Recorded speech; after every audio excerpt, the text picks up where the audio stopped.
Matthew chapter 5. One day as the crowds were gathering, Jesus went up the mountainside with his disciples and sat down to teach them. This is what he taught them. God blesses those who realize their need for him, for the kingdom of heaven is given to them. God blesses those who mourn, for they will be comforted. God blesses those who are gentle and lowly, for the whole earth will belong to them. God blesses those who are hungry and thirsty for justice, for they will receive it in full. God blesses those who are merciful, for they will be shown mercy.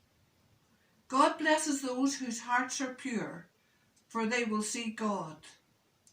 God blesses those who work for peace, for they will be called the children of God.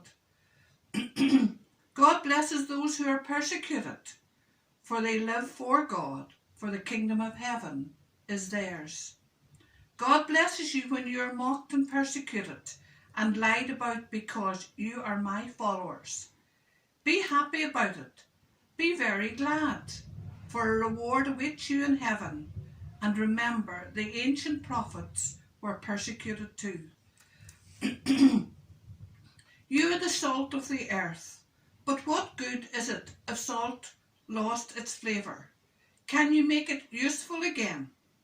It will be thrown out and trampled underfoot as worthless. You are the light of the world, like a city on a mountain, glowing in the night for all to see. Don't hide your light under a basket. Instead, put it on a stand and let it shine for all.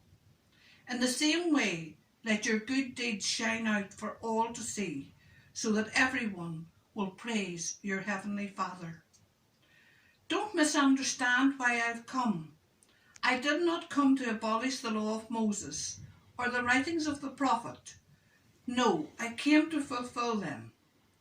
I assure you, until heaven and earth disappear, even the smallest detail of God's law will remain until its purpose is achieved.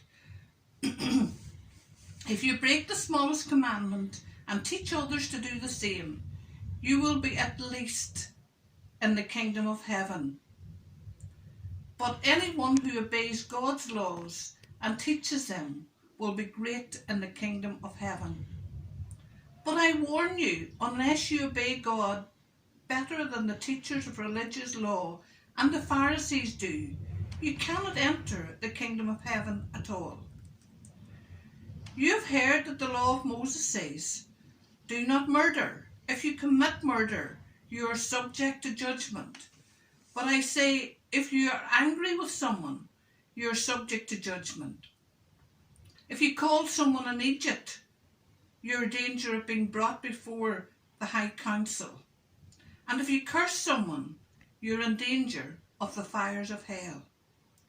So if you're standing before the altar in the temple, offering a sacrifice to God, and you suddenly remember that someone has something against you, leave your sacrifice there beside the altar. Go and be reconciled to that person. Then come and offer your sacrifice to God. Come to terms quickly with your enemy before it's too late. And if you're dragged into court, hand it over to an officer and thrown into jail. I assure you that you won't be free again unless you have paid the last penny. You've heard the law of Moses say, "Do not commit adultery." But I say, anyone even who looks at a woman with lust in his eye has already committed adultery with her in his heart. So if your eye, even if it's your good eye, causes you to lust, gouge it out and throw it away. It's better for you to lose one part of your body than for your whole body to be thrown into hell. And if your hand, even if it's your stronger hand, causes you to sin, cut it off and throw it away. It is better for you to lose one part of your body than for your whole body to be thrown into hell. You've heard the law of Moses says, a man can divorce his wife by merely giving her a letter of divorce.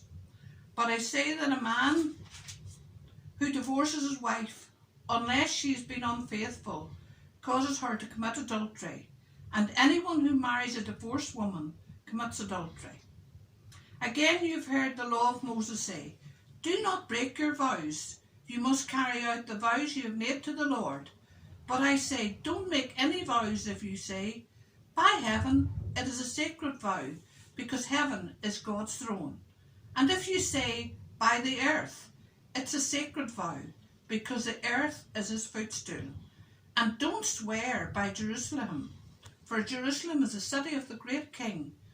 Don't even swear by my head, for you can't turn one hair white or black. Just say a simple, yes I will, or no I won't. Your word is enough to strengthen your promise with a vow shows that something is wrong. You've heard the law of Moses says, if an eye is injured, injure the eye of the person who did it. If a tooth gets knocked out, knock out the tooth of the person who did it. But I say, don't resist an evil person. If you're slapped on the right cheek, turn the other too. If you're ordered to court and your shirt is taken from you, give your coat too. If a soldier demands that you carry his gear for a mile, carry it 2 miles. Give it to those who ask, and don't turn away from those who want to borrow. You've heard the law of Moses says, love your neighbour and hate your enemy. But I say, love your enemies. Pray for those who persecute you. In that way you will be acting as true children of your Father. For he gives his sunlight to both the evil and the good, and he sends rain on the just and the unjust too. If you love only those who love you, what good is that? Even corrupt tax collectors do that much. If you're kind only to your friends, how are you different from anyone else? Even pagans do that. But you are to be perfect, even as the Father in heaven is perfect.